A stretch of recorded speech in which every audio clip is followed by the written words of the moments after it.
네, 시황센터 이지원입니다. 오늘 코스피 코스닥 양시장 모두 상승 출발했습니다만 아직까지 제대로 된 방향을 잡지 못한 채 등락을 거듭하고 있습니다. 자, 그럼 자세한 시장 상황 살펴보겠습니다. 먼저 코스피 지수부터 확인해 보겠습니다. 네, 현재 코스피 지수입니다. 상승 출발했지만 외국인들이 매도로 전환하면서 하락 전환하는 모습 보였지만 다시 상승 전환했죠. 현재 0.12% 상승하면서 1885.2포인트 기록하고 있습니다.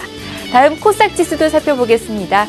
코스닥 지수 역시 상승 출발했지만 등락을 거듭하면서 제대로 된 방향 잡지 못하고 있는 상황입니다. 현재 변동성이 큰 상황인데요. 0.31% 상승하면서 526.12포인트 기록하고 있습니다.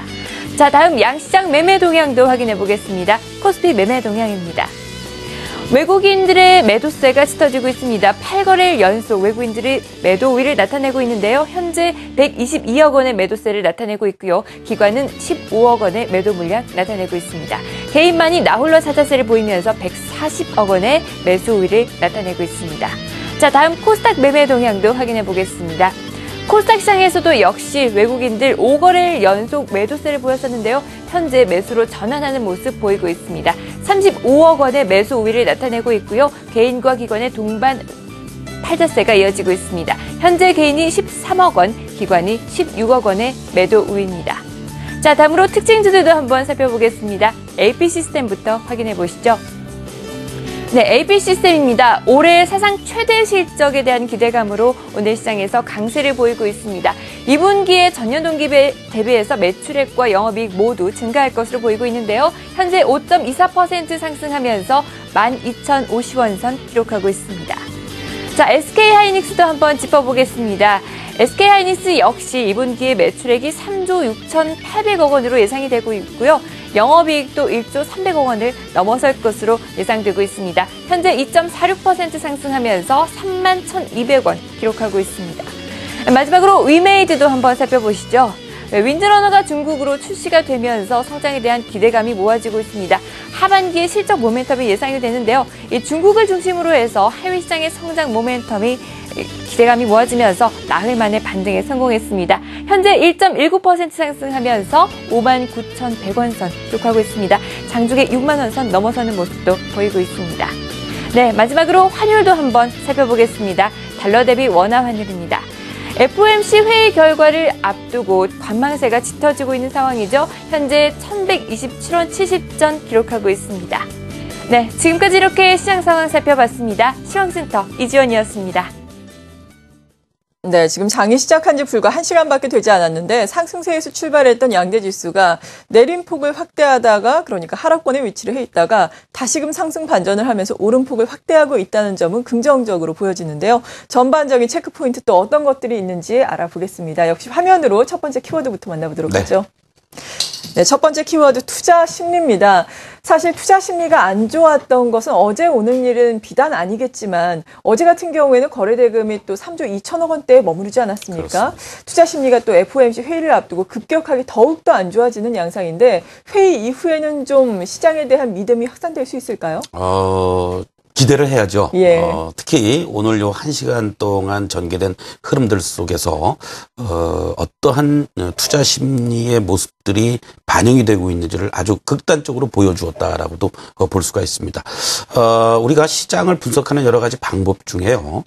투자 심리도라는 게 있습니다. 네.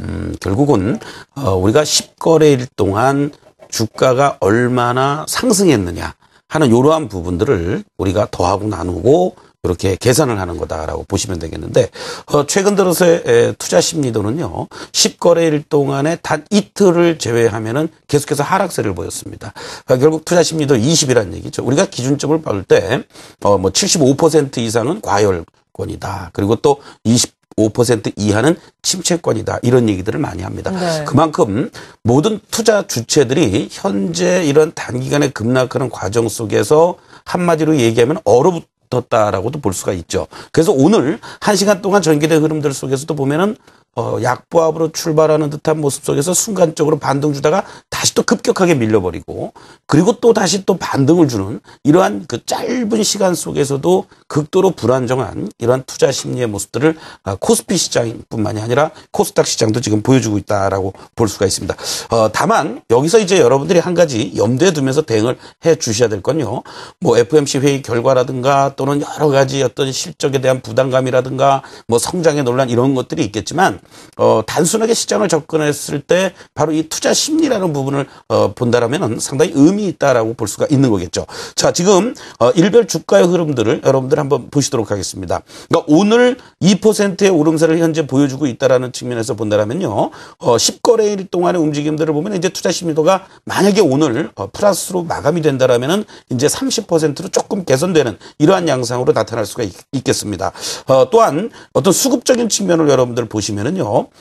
지난주를 고비로 해서 외국인들의 급격한 매도세는 약 3조 6천억 정도의 대규모 매도가 쏟아지고 나서 어제부터는 매도 강도가 급격히 둔화되고 있다는 것을 우리가 확인할 수가 있습니다. 결국 이런 투자 심리와 맞물려서 본다라고 했을 때 투자 심리가 다소나마 이제 개선될 수 있는 여지가 있다라는 것이고 바로 또 외국인들의 어떤 수급적인 측면에서도 매도의 정점은 지나고 있다. 바로 이런 부분들을 감안한다라면 이제 여러분들이 여기서 또 추가적으로 급격한 급락의 공포를 갖기보다는 조금 더 어떤 이벤트도 기대하고 그리고 또 심리적으로도 너무 위축되어 있는 이런 흐름에서 조금씩은 어떤 개선의 여지를 두면서 시장에서 대응하는 것이 좋지 않겠나 이렇게 말씀을 드리겠습니다. 네, 그렇군요. 불안정한 투심이 좀 안정이 되기를 기대를 해보면서 투자 심리에 대해서 첫 번째 키워드로 알아봤는데요. 두 번째 키워드 어떤 걸 준비하셨는지 역시 화면으로 만나보겠습니다. 네. 나가고 있는데요. 코스닥입니다. 사실 코스닥이 코스피 대비해서 계속해서 선전을 하다가 특히나 양적 완화 논란이 제기된 이후부터는 코스피와 함께 하락을 하고 있거든요. 어제는 특히 2% 넘게 코스피보다도 훨씬 더 큰 폭으로 하락을 하면서 많이들 개인 투자자 여러분들이 안타까워하고 좀 어떻게 해야 할지 당황스러워하셨을 것 같아요. 코스닥 시장은 어떤 전략이 필요할까요? 아마 제가 이 코너를 같이 이렇게 하면서 코스닥 시장을 언급한 거는 오늘이 이제 처음인 것 같습니다. 그런 그렇죠? 것 같아요. 그만큼 여러분들께 말씀드리지 않았던 가장 큰 이유 중에 하나는 코스피 시장의 안정이 우선이 돼야만 코스닥 시장도 뭔가 종목별로 뭐 코스피 시장이 만약에 1%의 오름세를 보여준다라면은 뭐 2%, 3% 이상의 오름세도 보여줄 수 있기 때문에 코스피 시장이 무엇보다도 중요했다라는 측면에서 코스닥 시장을 잘 언급을 해드리지 않았습니다. 그러나 오늘 시점을 놓고 본다라고 했을 때는요, 코스닥 시장의 어떤 반등.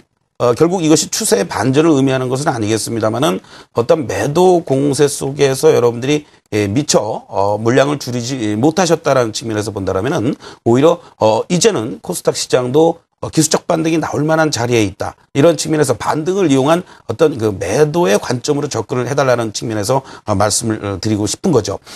코스닥 시장이 흔들리는 가장 큰 이유 중에 하나는 무엇보다도 5개월 연속 오름세를 보여주었다라는 거죠. 그리고 이번 달 들어와서 지수 자체가 10% 넘게 급락을 했다는 얘기는 종목별로는 뭐 20, 30%, 뭐 40, 50%도 급락을 했다라고 볼 수 있겠고 또 그러한 가장 큰 이유 중에 하나는 바로 신용 물량이 급증을 했다라는 거. 바로 이러한 부분들이 시장이 급격하게 약세로 전환이 되니까 매도가 매도를 부르는 이러한 양상으로 수급이 완전히 무너져 버렸다라고도 볼 수 있습니다.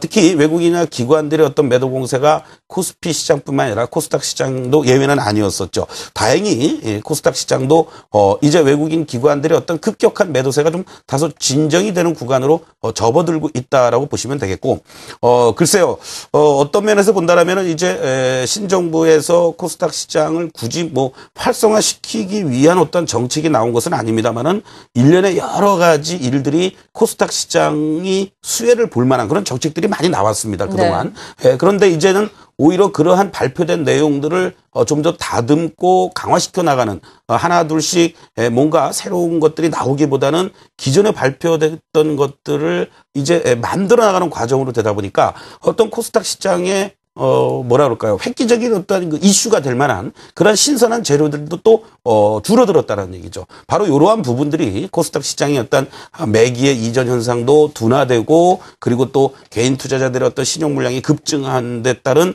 매도가 매도를 부르는 이러한 양상으로 전개가 되고 있다라고 보시면 되겠습니다. 결국 코스닥 시장 이번 반등을 이용해서는요, 여러분들 가급적이면 비중을 줄여나가는 전략으로 대응을 해주시면 좋겠고, 다만 코스닥 시장에서도 철저하게 이제 옥석 가리기 작업이 필요하다라는 거. 제가 주변에 스몰캡 담당하는 매니저라든가 또는 애널리스트들 얘기들 들어보면요, 코스닥 시장에서 경쟁력을 확보하고 있는 기업들로 점점 더 압축 슬림화돼가고 있다라는 얘기입니다. 바로 그런 측면에서 실적의 안정성이 뒷받침돼주는 이러한 종목별로 이제 옥석 가리기 작업이 필요한 거지, 묻지마식으로 코스닥이 또다시 뭐 내가 신용으로 매수했을 때 따따블의 수익을 줄 수 있다. 이것은 아니다라는 거 명심해 주시면 대단히 고맙겠습니다. 네. 정말 신용을 이용해서 그렇게 너무나 뭐 따따블까지 말씀하신 것처럼 소위 대박을 꿈꾸는 경우는 평소에도 좋지 않은데 최근 같은 시장에서는 더욱더 지양해야 한다라는 그럼요. 말씀이신 거죠. 잠시 후에 또 도움 말씀 들어보겠습니다.